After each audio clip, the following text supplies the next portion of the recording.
नमस्कार दोस्तों, मैं हूं राकेश कुमार। मत अभिमत पर आपका स्वागत है।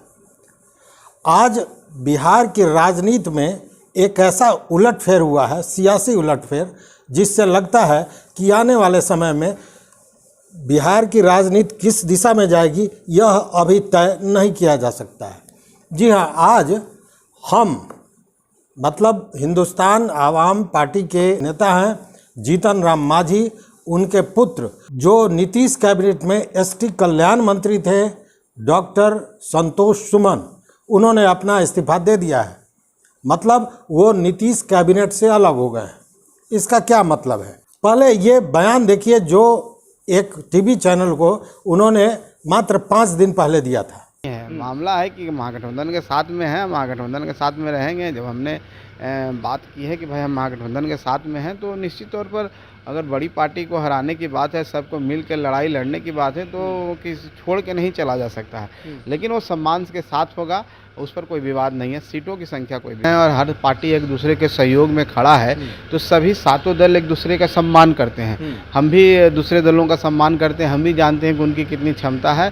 तो उस हिसाब से सम्मानजनक रेशियो मिलता ही है, और सम्मानजनक जब मिलेगा जब एक साथ हम बैठेंगे, तो इस पर कोई किंतु परंतु कोई बात नहीं है। तो देखा आपने, यहाँ वो कह रहे हैं कि वो महागठबंधन के साथ हैं और साथ में काम करेंगे। 5 सीटों की तैयारी कर रहे हैं, 3 सीटों पर और अधिक तैयारी हो रही है, जितना सीट मिल जाए।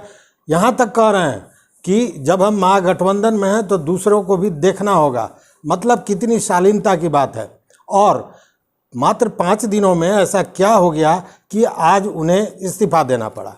हाँ, ये दूसरी बात है कि मांझी जी ने खुले मन से यह कहा था कि राजनीति में कसम खाई जाती है तो तोड़ी भी जाती है। मतलब कसम को तोड़ना राजनीति में मुआफ है। तो आखिर क्या ऐसी बात हुई कि इस्तीफा देना पड़ा? आज के घटनाक्रम को देखें। लगभग 11 बजे जीतन राम मांझी अपने विधायक मंत्री पुत्र डॉक्टर संतोष सुमन के साथ पहुँचे विजय चौधरी के यहाँ। जी हाँ, विजय चौधरी मतलब संसदीय कार्य मंत्री और नीतीश जी के सबसे करीबी माने जाने वाले, उनके यहाँ पहुँचे, उनसे वार्ता की और उसी क्रम में उन्होंने अपना इस्तीफा दे दिया, कैबिनेट से इस्तीफा दे दिया। अब इसके बाद जो सियासी भूचाल आया है वो तरह तरह की चीज़ें लेकर आया है। लेकिन उसके पहले एक कहानी समझिए। कहानी ये कि कई दिनों से, पिछले दिनों से मांझी जी महागठबंधन से कुछ नाराज चल रहे थे, खासकर नीतीश कुमार से नाराज चल रहे थे। उनका ये कहना था कि उनको पार्टी को अगर सम्मानित ढंग से 2024 के लिए सीटें नहीं दी गई तो उस स्थिति में वो पूरे 40 के 40 सीट पर अपने कैंडिडेट्स को खड़ा करेंगे। मतलब कि प्रेशर पॉलिटिक्स अभी 24 दूर है, अभी चुनाव आने में समय है, लेकिन प्रेशर पॉलिटिक्स जारी था। और कहीं यह भी प्रेशर पॉलिटिक्स का ही तो नतीजा नहीं है, यह सोचने वाली बात है। क्योंकि उस समय उन्होंने कहा था कि अगर सम्मानजनक ढंग से हमको हिस्सेदारी नहीं मिलती है तो हम 40 के 40 सीटों पर अपने कैंडिडेट्स को, अपने पार्टी के कैंडिडेट्स को खड़ा करेंगे। और इसको लेकर आपस में वार्ता चल रही थी। इसको लेकर जो विजय चौधरी जी हैं उनको बीच बचहुअल की जिम्मेवारी दी गई थी। हालांकि ये नहीं हो सका और आज ये इस्तीफा हुआ है। लेकिन यहाँ गौर करने वाली बात यह है कि डॉक्टर संतोष सुमन ने ये कहा कि अभी वो महागठबंधन नहीं छोड़े हैं, मतलब महागठबंधन के साथ हैं। उन्होंने केवल मंत्रिमंडल से इस्तीफा दिया है। इसके पीछे क्या कारण है यह भी वो बताए। उन्होंने कहा कि नीतीश कुमार लगातार यह दबाव बना रहे थे कि हमको नीतीश जी के जेडीयू के साथ मर्ज कर जाना चाहिए। यह लगातार दबाव बनाया जा रहा था कि जदयू के साथ हम मर्ज कर जाए, मिल जाए। लेकिन इसके लिए जीतन राम मांझी तैयार नहीं थे। चूँकि यहाँ आप याद कीजिए उनको, उपेंद्र कुशवाहा को, उन्होंने भी मर्ज किया था और बाद में स्थिति क्या हुई कि फिर उनको एक नई पार्टी बनानी पड़ी।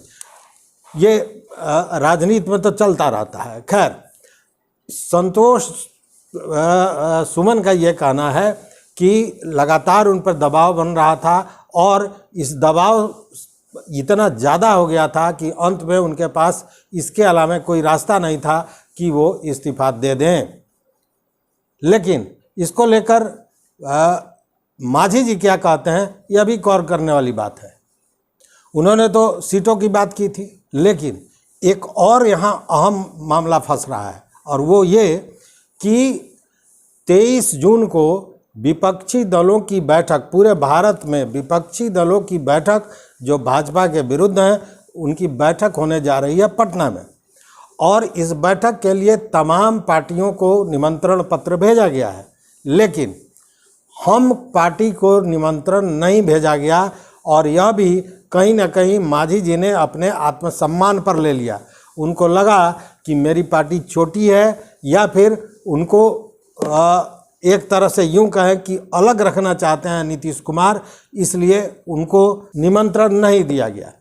वो महागठबंधन में है और विपक्षी एकता की बात करते हैं। यहाँ भी महागठबंधन भाजपा के विरुद्ध बना था, यह विपक्षी एकता की बात हो रही है, वह भी भाजपा के विरुद्ध है। वैसे में हमको नहीं बुलाना भी एक बड़े प्रश्न को पैदा करता है और इस सियासी हलचल का एक कारण यह भी हो सकता है, जैसा अनुमान लगाया जाता है। तो कहने का मतलब यह है कि 23 को जो यह बैठक हो रही है, पूरे राष्ट्रीय स्तर पर विपक्षी दलों के एकता की बात हो रही है, तो क्या ये एकता बरकरार हो सकती है? कई प्रश्न हैं, इस प्रश्नों पर भी हम लोग बात करेंगे। कई प्रश्न हैं जिससे लगता ये नहीं है कि विपक्षी दल एक जगह हो सकते हैं, लेकिन कहीं उसी चक्कर में महागठबंधन बिहार में तो अपना अस्तित्व तो नहीं खोने जा रहा है, या महागठबंधन में टूट तो नहीं होने जा रही है, यह भी एक यक्ष प्रश्न है। और ऐसे में पार्टी के जो नेता हैं, उनके भी बयान कहीं ना कहीं इस आग को और भी भड़काने का काम करते हैं। जैसे बिहार सरकार की खाद्य उपभोक्ता संरक्षण मंत्री हैं लेसी सिंह। लेसी सिंह ने क्या कहा? लेसी सिंह ने कहा कि किसी के आने जाने से कोई अंतर नहीं पड़ता है। साथ में यह भी कह दिया कि जितना सम्मान उनको नीतीश जी ने दिया था, उतना तो कोई नहीं दिया, उन्होंने तो उन्हें मुख्यमंत्री तक बना दिया। ये तमाम चीज़ें आ रही हैं जो कहीं ना कहीं इस आग में घी का काम करेंगी। उनको तो हमारे नेता माननीय मुख्यमंत्री जी ने अपनी कुर्सी तक दे दी, मुख्यमंत्री जी के मुख्यमंत्री पद उनको दिए, तब इससे बड़ा और सम्मान क्या हो सकता है? उनको तो इतना नहीं, नाराज़गी कोई नाराज़गी नहीं। ऐसा महागठबंधन में जितने भी दल शामिल हैं, उसमें सभी का विचार विमर्श सब उसके अनुसार काम होता है। वहीं भूषण पटेल की बात करें तो उन्होंने स्पष्ट कहा कि मांझी जी देश को तोड़ने वाले लोगों के साथ जा रहे हैं, देश को विभाजित करने वाले लोगों के साथ जा रहे हैं और यह दुर्भाग्यपूर्ण है। अब महागठबंधन की बात हो और इसमें राजद का एंट्री नहीं हो, यह भी संभव नहीं है। तो राजद के जो प्रवक्ता हैं शक्ति सिंह, तो शक्ति सिंह यादव ने क्या कहा, यह भी गौर करने वाली बात है। उन्होंने कहा कि वो कई बार कई तरह की बातें करते हैं, हमेशा इसी तरह बोलते रहते हैं। 2015 में भी उन्होंने कई तरह की बातें की और फिर चले गए, फिर बाद में वो वापस आए और फिर उसी तरह की बात कर रहे हैं। उनका ये कहना है कि यह बहुत दुर्भाग्यपूर्ण है कि वो उन लोगों के साथ जा रहे हैं जो उनके मंदिर जाने के बाद मंदिर को धुलवाते हैं। यह कहीं ना कहीं दुर्भाग्यपूर्ण है। साथ में उन्होंने यह भी कहा कि राजनीतिक रूप से उनको स्थापित करने वाले नीतीश कुमार है और अगर वो नीतीश कुमार से अलग हो रहे हैं तो यह अच्छी बात नहीं है। ये शक्ति सिंह यादव का कहना है। लब्बो-लुआब इस पूरे मामले का ये है कि कहीं विपक्षी दलों के राष्ट्रीय स्तर पर एक करने की जो कवायद हो रही है, उसमें घर तो नहीं टूट रहा है, लेकिन ये केवल यहीं की बात नहीं है, केवल जदयू की बात नहीं है। महागठबंधन को अगर आप देखें तो कांग्रेस उसका एक घटक है, कांग्रेस में भी आपसी जंग छिड़ा हुआ है, इससे इनकार नहीं किया जा सकता है।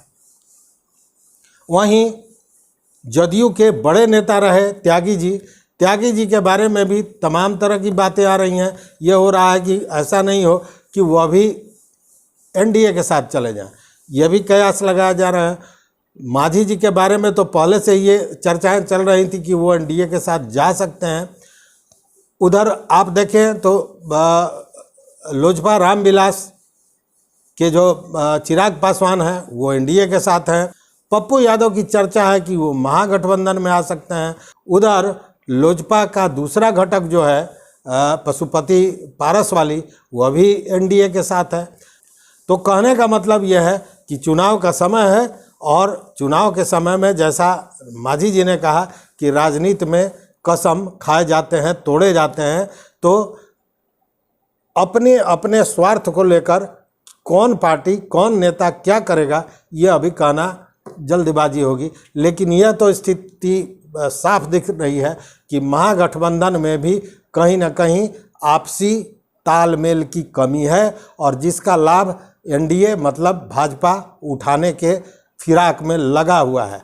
तो देखते हैं आगे क्या होता है। इस वीडियो में बस इतना ही। अगर चैनल पर नए हो तो निश्चित रूप से सब्सक्राइब कर लीजिए, वो बेल आइकन दबा दीजिए ताकि हम जो वीडियो बनावें उसका नोटिफिकेशन सबसे पहले आप तक पहुंचे। तो देखते रहिए मत अभिमत, लेकिन इस पूरे सियासी खेल पर अपना मत, अपना जो कमेंट है वो हमको ज़रूर भेजिएगा। तो बहुत बहुत धन्यवाद, कोटिशा आभार।